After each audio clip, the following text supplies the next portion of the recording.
Welcome back to Canada, Part 2. We're going to pick up where we left off and start with the American Revolution. So a lot of you guys know about the American Revolution and a very important, maybe the most important event in American history. In 1776, the Americans begin and they eventually win their independence from Great Britain. And this, while this happens, actually creates a humongous culture change in Canada, which I bet a lot of you never even thought about. Many Americans or colonists at the time actually didn't believe in separating from Great Britain, and they were considered to be called loyalists, and they were loyal to Great Britain. And when it became evident that the colonists were going to win their independence, many of those loyalist people, colonists, moved to Canada.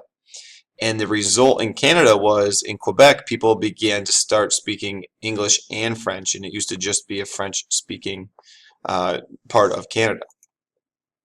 So after the American Revolution, Canada was split basically into two ways. We can see it right here.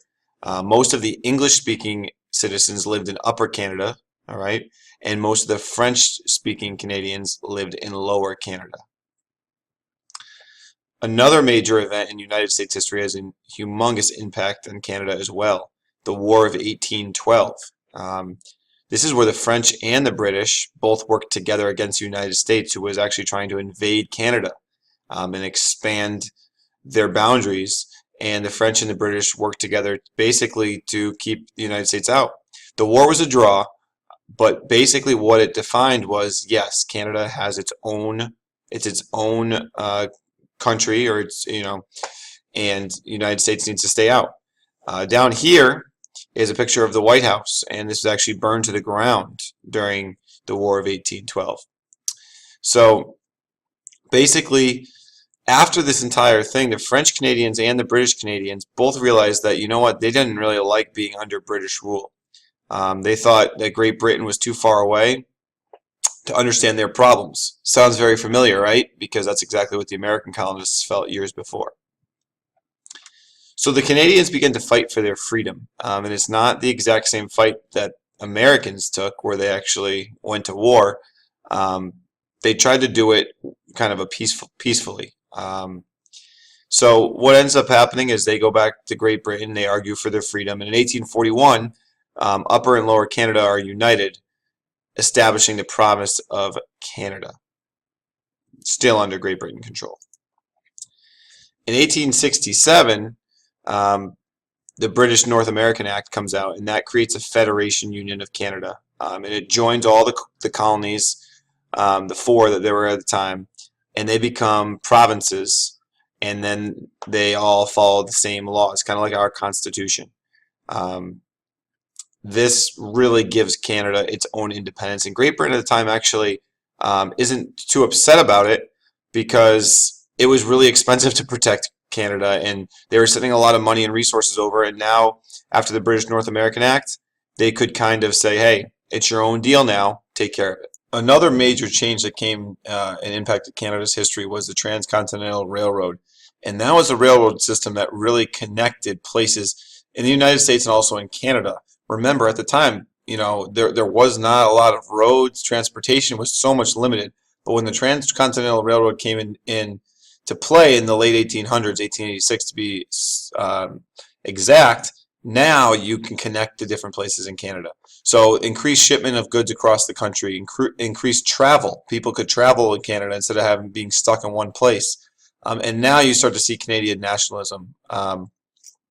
Before that time, people kind of thought themselves belonging to their province and almost looked at their province as its own country.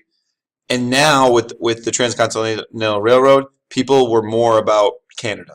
And it's a really important thing to note, to think about in the history and the development of Canada, because it truly helps unite all these individual provinces into a country. Okay, just here's a map of the Transcontinental Railroad, and I know you maybe have heard about it through the United States. You can see how important it was in the United States at the time as well, but just take a look how extensive it is in Canada. Okay, and we know how big Canada is as a country. We know it's the second largest in the world as far as size. But what's interesting too to note is look how close the railroad runs right along the United States border. So in 1867, there were only 4 provinces, and Canada is going to continue to expand. Really, leaders were hoping to, expand from the Atlantic to the Pacific.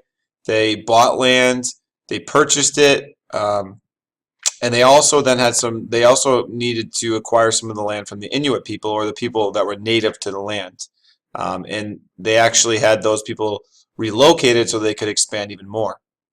So at that point, 3 new provinces and a territory were created: Manitoba, British Columbia, Prince Edward Island, and the Northwest Territories. And now, by the late 1800s, Canada is really expanding.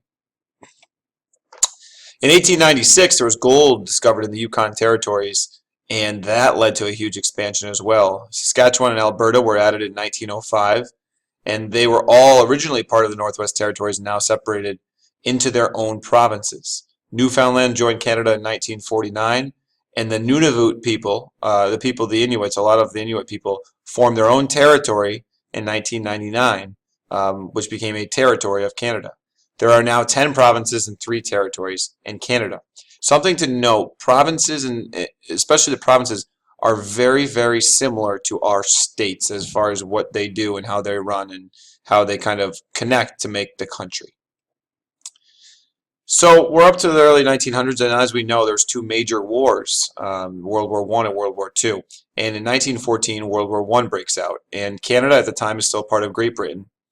And as soon as Great Britain entered the war, Canada automatically was involved. They sent soldiers and resources to help, and they made a big impact on World War I. As we know, around that time, as the war ends, Canada becomes more independent. They're their own country, and in World War II, they're an independent nation. So in 1939, they are their own country. They team up with the United States, France, and Great Britain to help defeat Germany. And before we end, one of the things that happens after being able to defeat Germany is Canada is looked at as a legitimate country. They're the independent country. They they were able to provide great support in the war. They are able to ally themselves with now some of the greatest world powers, and they were looked on very, very well, and they have continued to prosper since.